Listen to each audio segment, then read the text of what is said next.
Today we are going to be looking at the rhetorical devices used in the environmental science discourse and how we can pick out each of these rhetorical devices to better understand the goals of the environmental science discourse community as a whole.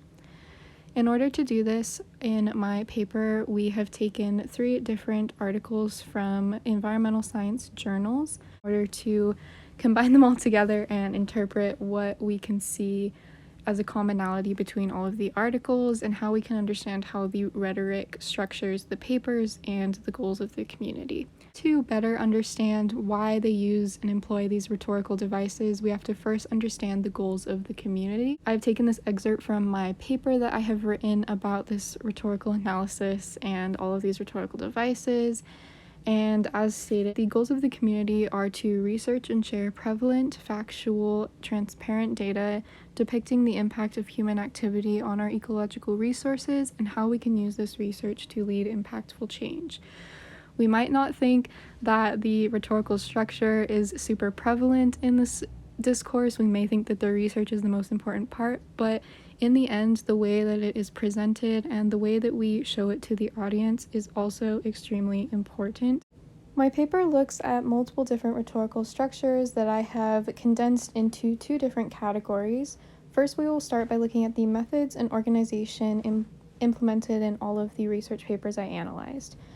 First, we are looking at author credibility and how author credibility is established within the papers. Author credibility is established in the very forefront and beginning of all of the papers I analyzed.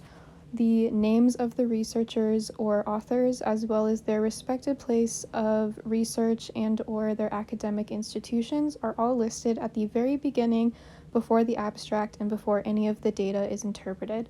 This allows for credibility on their part because it is first allowing readers to understand where they come from and how they play into the discourse, and it's also putting them in a place that shows that they are credible and that they take ownership of this research. So if any of it were to be potentially uncredible, they are responsible for it. They're placing this trust that the data that they are providing within the paper is trustworthy and credible and reliable, and that it can be trusted by the audience. Next, we are taking a look at how headings and subheadings are used within the paper to provide clear and easy organization and access, and how they also show and allow for transparency within the discourse. You may not think that the use of titles, headings, and subheadings are extremely important, but what it's allowing for, especially within this discourse community, is it's allowing readers to have access to the information that they need. For example, if you want to look for the paragraph where they're looking at the data and data observations, then you can find that paragraph under a certain heading or subheading.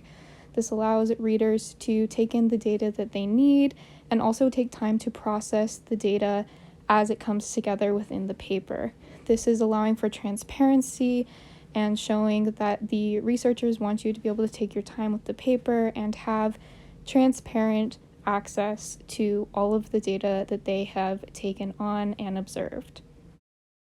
Finally, for this section, we will be looking at column organization. Column organization is used specifically within this discourse community and the research paper. And what this allows for is it breaks up complex sentence structures. So as you can see where I've highlighted, that sentence may be understood as very complex, but since it's broken up, it's a little bit easier to take in and to understand. Also down where I have underlined, there's a couple of areas where they mention numbers, and sometimes when those get thrown in with words, it can be really confusing and hard to understand, but this shows that researchers want you to have transparent access to the data that they are providing, and they don't necessarily want you to be confused, so they are trying to break it up so it's easier to understand.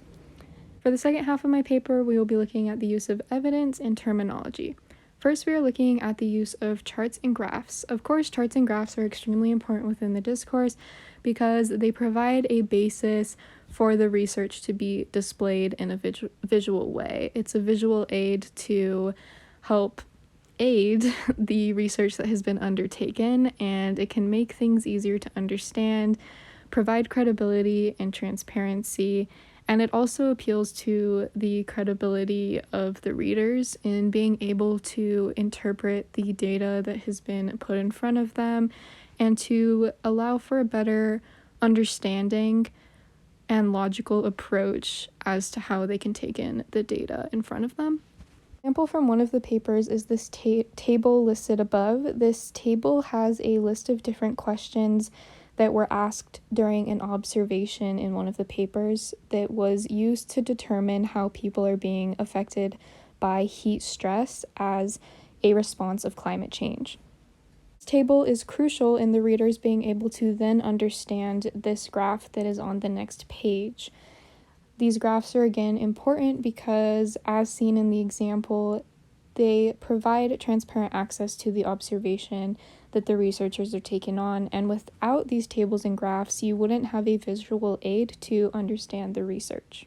Finally, we can look at the terminology within the paper, which does three things. First, it provides credibility of the researchers, showing that they understand the various terms and terminology used within the paper. It appeals to people within the discourse because it allows for a deeper understanding and a logical understanding of the research.